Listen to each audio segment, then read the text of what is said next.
नमस्कार, आज सुबह के इस हिस्से में आप सभी का स्वागत है। आपके साथ हूं मैं नेहा बाथम। दिल्ली में 8 महीने से डेरा डाले किसान नेता राकेश टिकैत ने दिल्ली की तरह ही लखनऊ की घेराबंदी करने का ऐलान किया है, लेकिन उससे भी बड़ा प्लान 15 अगस्त को लेकर है। किसान नेता राकेश टिकैत आजादी की सालगिरह पर गाजीपुर बॉर्डर पर तिरंगा फहराएंगे। उन्होंने ट्रैक्टर को किसानों का टैंक बताकर आंदोलन तेज करने की चेतावनी भी दी है।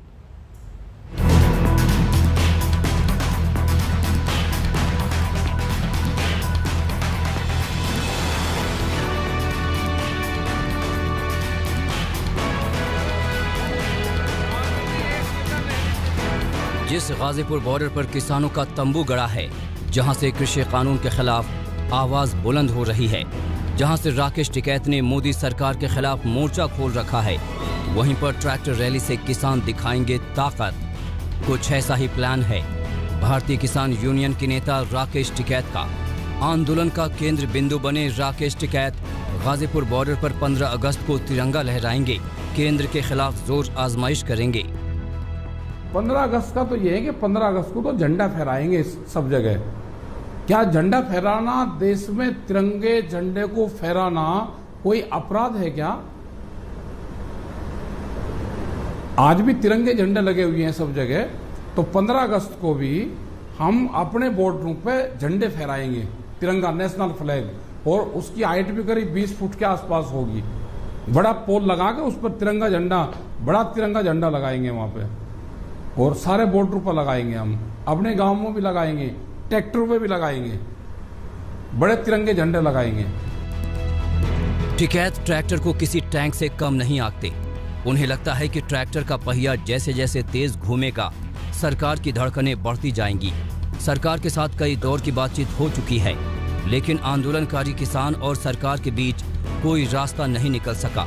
अब भी दोनों के बोल अलग अलग हैं, लिहाजा 8 महीने के आंदोलन के बाद टिकैत फिर से ताल ठोक रहे हैं। ट्रैक्टर से कोई टैंक है कि नहीं जा सकता? ट्रैक्टर पार्लियामेंट में भी जाएगा। अगर ट्रैक्टर पार्लियामेंट में जाना सीख गया तो जाएंगे पार्लियामेंट में, ट्रैक्टर से चलेंगे। ट्रैक्टर तो एक सही चीज है, देश को अन्न देता है पूरी दुनिया में। जैसे आज है, मतलब जब ट्रैक्टर पर किसान चलता है तो जब ये चिल्लाते हैं जी ट्रैक्टर का नाम ले दिया आपने, भाई किसान का टैंक है ट्रैक्टर। वो फसलों की जुताई करता है, बंजर जमीन को पाटता है, दिल्ली की चमचमाती सड़कों पर चलता है। किसान नेता टिकैत फिर से ट्रैक्टर रैली का दम भर रहे हैं, तिरंगा फहराने की बातें कर रहे हैं। लेकिन 26 जनवरी की उस घटना ने पूरे देश को शर्मसार कर दिया था। ट्रैक्टर रैली की वजह से दिल्ली की सड़कों पर किसानों और पुलिसकर्मियों के बीच झड़प हुई थी। इसी दौरान उसी भीड़ में से कुछ उपद्रवियों ने ऐतिहासिक लाल किले पर पहुंचकर तिरंगे का अपमान किया। लेकिन टिकैत आज भी मानते हैं कि ये करतूत किसी और की थी, आंदोलनकारी किसानों की नहीं। ना, गलत। झंडे कौन उतारता? हम 5 से 7 लाख झंडे लेके गए थे, नेशनल फ्लैग। किसने झंडा नहीं उतारा? एक वहां पे लोहे का पाइप खड़ा था, उस झंडे से उस झंडे की दूरी 10 मीटर थी। लोहे के पाइप पे कोई धार्मिक ध्वज लगाना कोई अपराध हो, किसी धारा में हो तो वो बता दो। बात तिरंगे की निकली तो टिकैत ने संघ को घसीट लिया, चुभते हुए सवाल दाग दिए। पूछा कि भगवा झंडा फहराने पर संघ पर मुकदमा क्यों नहीं? बीजेपी के लोगों ने, संघ ने देश में कोर्ट के ऊपर, हाई कोर्ट के ऊपर अपना फ्लैग फैला था, जो फ्लैग था ना, ध्वज अपना केसरिया ध्वज वहां पे फहरा था, तिरंगा नहीं फहरा था। 26 जनवरी में उनके खिलाफ कोई मुकदमा हो, मुझे मुख्यमंत्री ने फहरा था। इन दिनों जंतर मंतर पर किसान संसद लगा रहे टिकैत किसानों के साथ बैठकर मोदी सरकार को पानी पी पी कर कोस रहे हैं। हर दिन 200 किसान जंतर मंतर पर आते हैं। सुबह 11 बजे से शाम 5 बजे तक धरना देते हैं। इसके जरिए पिछले साल सितंबर में संसद से पास 3 कृषि कानून के खिलाफ विरोध में जान फूंकने की रणनीति बना रहे हैं। आंदोलन की ड्राइविंग सीट पर बैठकर राकेश टिकैत ने इसकी दशा और दिशा ही बदल डाली। यही वजह है कि उनकी बयानबाजी पर जमकर सियासत भी हो रही है। प्रोटेस्ट करना, आंदोलन करना ये बिल्कुल जायज़ है, एक लोकतांत्रिक देश में हो सकता है, मगर घेर घार करके हम दिल्ली बना देंगे ये उचित नहीं है, ये संविधान के विपरीत है। दूसरी बात है 26 जनवरी किया था, 15 अगस्त भी कर देंगे, बहुत अच्छी बात है, झंडा जरूर फहराना चाहिए, मगर 26 जनवरी के दिन हिंदुस्तान के लाल किले में जो हुआ था वो दोबारा नहीं होना चाहिए। मैं एक भारतीय जनता पार्टी के प्रवक्ता के नाते नहीं बोल रहा हूं, एक गैरतमंद और स्वाभिमानी हिंदुस्तानी के नाते बोल रहा हूं। ऐसे में सवाल उठता है कि कहीं विपक्ष का मोहरा तो नहीं बन रहे टिकैत? क्या किसानों के जिन मुद्दों पर आंदोलन शुरू हुआ था वो कहीं रास्ता तो नहीं भटक गया? क्या किसी सियासी फायदे के लिए टिकैत किसानों की भावनाओं से खिलवाड़ कर रहे हैं? सवाल कई हैं, लेकिन जवाब भविष्य के गर्भ में छुपा है। लखनऊ से समर्थ श्रीवास्तव के साथ कुमार कुणाल, दिल्ली आज तक। तो लखनऊ से राकेश टिकैत ने किसान आंदोलन के एक्सटेंशन का ऐलान कर दिया। टिकैत ने कहा कि अब दिल्ली की तर्ज पर लखनऊ के घेरने का वक्त आ चुका है। 2022 चुनाव से पहले मोदी योगी सरकार ने समाधान नहीं निकाला तो कड़वी दवा का डोज देने की तैयारी है।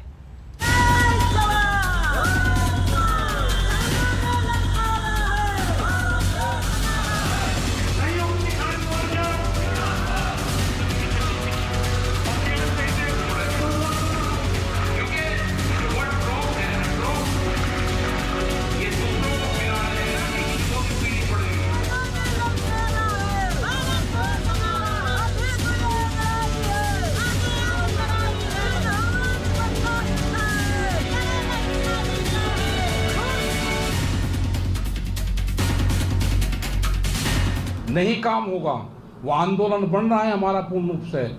लखनऊ को भी दिल्ली बनाया जाएगा। लखनऊ के भी चारों तरफ के रास्ते जैसे दिल्ली में सील हैं ऐसे ही सील होंगे, उसकी भी तैयारी हम पूर्ण रूप से यहाँ पे। तो आदमी जिस भाषा में समझता होगा, जिस भाषा को, अब ये चुनावी भाषा समझे तो इनको चुनावी भाषा में इनको दवाई दी जाएगी, क्योंकि दवाई तो देनी पड़ेगी ना, इनको आराम होगा दवाई से। इनको संदेश ये है कि भाई ठीक हो जाओ सब। अब मीटिंगें होंगी पूरे प्रदेश भर में। सरकार बिजली का रेट हरियाणा, उत्तराखंड, पंजाब, बहुत स्टेट में बिजली फ्री है। बीजेपी तो देश में ही नहीं, वो तो कागजों पर रहेगी, अपना पर्चे बनाओ जो। किसान नेता राकेश टिकैत ने 2022 चुनाव का मुद्दा आज लखनऊ में सेट कर दिया। टिकैत ने ऐलान कर दिया कि अब लखनऊ की घेरेबंदी का टाइम आ गया। इसको भी दिल्ली बनाएंगे, लखनऊ को भी। आज चारों तरफ तक घेर घार का बटेंगे, वो टाइम भी आओगे जब इसको भी घेरेंगे। देश की राजधानियों को दिल्ली बनाना पड़ेगा। जो स्टेट की राजधानियां हैं, धीरे धीरे ऐसे प्रोटेस्ट वहां पे भी करने पड़ेंगे। वे आज हो 2 साल में, कभी भी हो, तो बात तो करनी पड़े। ट्रेन नहीं चल रही, ट्रेन रोक रखी, नहीं तो भीड़ तो यहाँ की भी बहुत उधर जाती है। अभी भी जा रहे हैं, बहुत लोग जा रहे हैं। दिल्ली बॉर्डर की तर्ज पर लखनऊ के बॉर्डर को टिकैत जाम कर देंगे। आप सोचेंगे कि ऐसा कब होगा, तो तारीख का ऐलान भी टिकैत ने कर दिया। हमको चुनाव लड़ने आ रहे हैं यहाँ पे, हम तो अपनी बात कहेंगे जनता के बीच में। यहाँ पे मीटिंगें करेंगे। 5 सितंबर से मुजफ्फरनगर में बड़ी पंचायत होगी, और उसके बाद में पूरे जिले वाइज, मंडल वाइज, गांव वाइज जो पॉलिसी है उसके बारे में बातचीत करेंगे। जनता खुश होगी, इनको वोट दे देगी, नाराज होगी नहीं देने की, हमें क्या पता कौन किसको वोट देगा। 2022 चुनाव से पहले टिकैत पूरी ताकत के साथ उत्तर प्रदेश के गांव-गांव तक अपनी आवाज पहुंचाएंगे। इस पर प्रेशर सा पड़ जा, मायावती पर प्रेशर सा पड़ा तो उसने गन्ने का रेट 80 रुपये बढ़ा दिए। अखिलेश यादव पर कुछ कम पड़ा तो उसने 50 रुपये बढ़ा दिए। योगी जी फ्री घूम रहे हैं, अभी 1 रुपया नहीं बढ़ाया। लपेटे में तो अभी गए होंगे। ये इनसे दोनों से कमजोर है क्या योगी जी? इनसे दोनों से तो कमजोर है नहीं, उम्र भी दोनों से ही कम होगी। इनको तो लंबी राजनीति करनी है, तो कम से कम 100 रुपये रेट बढ़ाना करना चाहिए गन्ने का। गेहूं की खरीद भी बढ़िया करनी चाहिए। हम यहाँ के रहने वाले नहीं भाई, यहाँ पे चुनाव है, रहने वाले हैं। यहाँ पे 4 साल से गन्ने का रेट नहीं बढ़ा, आलू का किसान बर्बाद हो गया, मक्का की खरीद नहीं हो रही, गेहूं की खरीद नहीं हो रही, फसलें आधे रेट में बिक रही है, बिजली पूरे देश में सबसे महंगी है। ऐसा क्या है कि लखनऊ में नहीं आ सकते हम? कोई पाबंदी है लखनऊ में? टिकैत ने कहा कि वो खुद चुनाव नहीं लड़ेंगे, लेकिन चुनाव में मोदी और योगी सरकार का इलाज जरूर करेंगे। 2022 में कह रहे प्रधानमंत्री जी की आमदनी दुगुनी हो जाएगी। हम फसलें आज देते हैं उनको, हमको 1 साल भर का चेक दे दो, डबल पैसे का 1.5 गुना दे दो। जब तक नए कृषि कानून रद्द नहीं होते तब तक टिकैत आंदोलन के मंच पर टिके रहेंगे। टिकैत का कहना है कि मामला अदावत का नहीं बल्कि अपने हक की लड़ाई का है। लड़ाई उसी सरकार से है जिसने बीजेपी को हाईजैक कर रखा है। हाँ तो कहना कौन सी बीजेपी कह रही? बीजेपी भी तो 3 तरह की हो रही है ना। कौन से वाले ने कहा? एक बीजेपी का तो है जो अंदर मकान के अंदर कैद है, जिन्होंने यह बीजेपी बनाई थी। एक बीजेपी इनसे छीन ली, एक बीजेपी वह है। एक बीजेपी नए भर्ती कर रहे हैं, उनको बीजेपी की फुल फॉर्म का नहीं पता। तो कौन से वाले ने कहा? इनके तो नेता तो अंदर बंद है मकानों में, वे बोल नहीं सकते। या बीजेपी वालों से थोड़ा कोई हमारी लड़ाई है। बीजेपी तो एक पार्टी है, उसकी सरकार नहीं है। सरकार तो मोदी सरकार है। सबने ऐड दिए, आपके टीवी चैनल पे भी बड़े बड़े ऐड चले। अब की बार मोदी सरकार, उसने इन पर कब्जा कर लिया। इनके जो बड़े लीडर थे वे हाउस अरेस्टिंग करवा दिए। लखनऊ में ताल ठोक कर टिकैत ने सीधा संदेश दे दिया है कि 2024 से पहले 2022 में आर पार की लड़ाई लड़ने को वो तैयार है। समर्थ श्रीवास्तव, लखनऊ, आज तक। और बात दिल्ली में राहुल गांधी के ट्रैक्टर मार्च की करेंगे। राहुल के ट्रैक्टर मार्च से दिल्ली का सियासी पारा अचानक चढ़ गया। किसान आंदोलन एक बार फिर से केंद्र में आ गया, लेकिन बड़ा सवाल ये कि राहुल गांधी के पास ट्रैक्टर आया कहां से। देखिए एक्सक्लूसिव रिपोर्ट।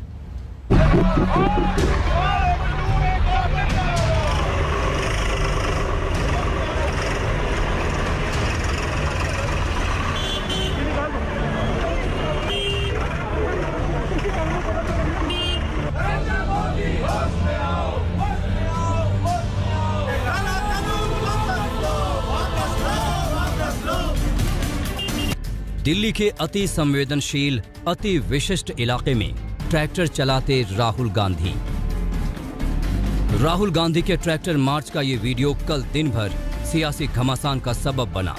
राहुल के इस ट्रैक्टर मार्च ने ठंडे पड़े किसान आंदोलन को अचानक संजीवनी दे दी।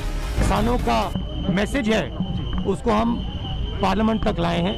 पार्लियामेंट में इसके बारे में चर्चा नहीं करने देते हैं। किसानों को दबा रहे हैं, हिंदुस्तान के सब किसानों को दबा रहे हैं, इसलिए हम यहाँ ट्रैक्टर पे आए। किसानों पर सियासत अपनी जगह है, लेकिन एक सवाल दिल्ली पुलिस को परेशान कर रही है कि आखिर राजधानी के विशिष्ट और अति सुरक्षित इलाके में राहुल गांधी के पास ये ट्रैक्टर पहुंचा कैसे? आखिर यहां तक आ रहे ट्रैक्टर पर किसी पुलिस वाले की नजर क्यों नहीं पड़ी? आज तक को दिल्ली पुलिस के सूत्रों से एक्सक्लूसिव जानकारी मिली है।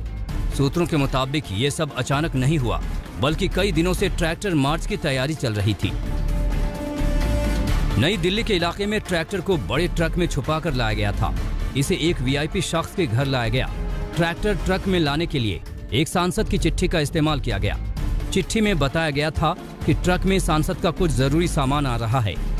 दिल्ली पुलिस के हाथ ये सीसीटीवी फुटेज लगा है, जिसमें बड़ा ट्रक और ट्रैक्टर नजर आ रहा है। आज तक को मिली जानकारी के मुताबिक पूरे मामले की तहकीकात के लिए दिल्ली पुलिस ने एक अलग टीम बनाई है। इलाके के तमाम सीसीटीवी फुटेज को खंगाला जा रहा है। अरविंद ओझा, दिल्ली, आज तक। और इस वक्त की बड़ी खबर आपको बता दें, प्रधानमंत्री नरेंद्र मोदी ने संसदीय दल की बैठक में कांग्रेस पर हमला बोलते हुए कहा कि कांग्रेस ना तो सदन चलने देती है, ना चर्चा होने देती है, और जो सर्वदलीय बैठक बुलाई गई थी वैक्सीनेशन के मुद्दे पर, उसमें भी कांग्रेस ने शिरकत नहीं की। ये बातें 15 अगस्त के बाद जनता में जाकर कहें, ये प्रधानमंत्री ने कहा है। आजादी के 75 साल पूरे होने के मौके पर प्रधानमंत्री ने कहा कि जनता के बीच जाएं, कहें देश के लिए जीना है, देश के लिए काम करना है। ये लोगों के बीच जाकर कहें कि अधिकार का भाव नहीं, कर्तव्य का भाव पैदा करें। प्रधानमंत्री ने कहा कि आजादी के 75 साल पूरा होने के मौके पर 75 गांव जाएं, 75 घंटे रुकें, लोगों के बीच गांव में देश की उपलब्धियां, देश की आजादी, इन तमाम चीजों के बारे में लोगों को छोटी छोटी जानकारी देनी चाहिए। अशोक सिंघल मेरे सहयोगी इस वक्त तमाम जानकारी के साथ जुड़ गए। अशोक, देखिए यहाँ पर कई बड़ी बातें प्रधानमंत्री ने कही। उन्होंने कहा कि व्यापक तरीके से ये लोगों तक पहुंचाएं कि देश के लिए काम सरकार करना चाहती है, लेकिन विपक्ष इसमें अड़ंगा लगा रहा है और ये बात अब जाहिर करें। बिल्कुल, आज बीजेपी संसदीय दल की बैठक हुई, उसमें प्रधानमंत्री ने साफ तौर से कहा जिस ढंग से विपक्ष हंगामा कर रहा है, खासतौर से कांग्रेस सदन नहीं चलने दे रही है, महत्वपूर्ण मुद्दों पर, जनता के मुद्दों पर चर्चा नहीं होने दे रही है। और इतना ही नहीं, जब ऑल पार्टी मीटिंग बुलाई गई थी वैक्सीनेशन के मुद्दे पर, वैक्सीन को लेकर के, उसमें भी कांग्रेस नहीं आई थी। ये तमाम चीजें सांसदों को जा करके लोगों के बीच बतानी चाहिए। जब 13 तारीख के बाद संसद सत्र खत्म होगा तब लोगों को पता है कि किस ढंग से विपक्ष और कांग्रेस सदन नहीं चलने दे रहा है, लोगों के मुद्दों पर चर्चा नहीं होने दे रहा है। और इसके अलावा जो 75 साल है आजादी के पूरा होने पे, उस पर एक कार्यक्रम करने चाहिए, छोटी छोटी टुकड़ियों में जाकर के गांव में बताना चाहिए और 75 घंटे लोगों के बीच बिताने चाहिए, कार्यक्रम करें। और इसमें कर्तव्य का भाव पैदा होना चाहिए, अधिकार की बात नहीं होनी चाहिए, सब लोगों को इन्वॉल्व करें, चाहे महिलाएं हों चाहे गाँव के लोग हों। ये तमाम प्रधानमंत्री का। दूसरा, हेल्थ मिनिस्टर मांडविया ने कहा है कि बच्चों की वैक्सीन भी अगस्त तक आने की संभावना है। ये बहुत अहम जानकारी आपने यहाँ पर अशोक दी कि मनसुख मांडविया ने कहा है कि जल्द बच्चों की वैक्सीन आ सकती है, क्योंकि इससे कई तरह के जो सुझाव दिए जा रहे हैं उस पर भी असर पड़ सकता है। कई राज्यों में अब कॉलेजेस खोलने का फैसला किया गया है।